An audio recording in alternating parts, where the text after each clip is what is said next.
One of the biggest casualties of the pandemic in terms of aviation is the Airbus A380. Very early on in March 2020, Air France announced it would be retiring all of its Airbus A380s early.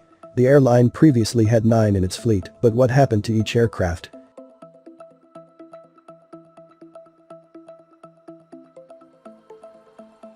Air France had initially said it would retire its aging fleet of 10 A380-800s by 2022.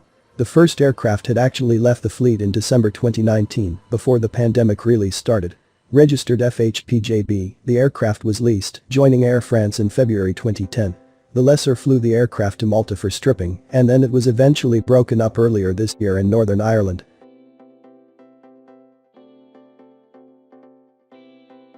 The remaining 9 aircraft were due to be phased out slowly, but when the pandemic hit, the airline took the plunge and retired the remaining 9 almost immediately.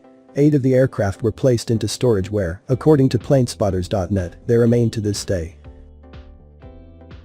The only exception is the aircraft registered with Air France as F-HPJB, now re-registered as 9HA. The aircraft is now part of the German company Dr. Peters Group. The company has 3 aircraft including another A380. It invests in aircraft, ships, and real estate, usually antiques. Although, its newest A380 from Air France is just 11 years old.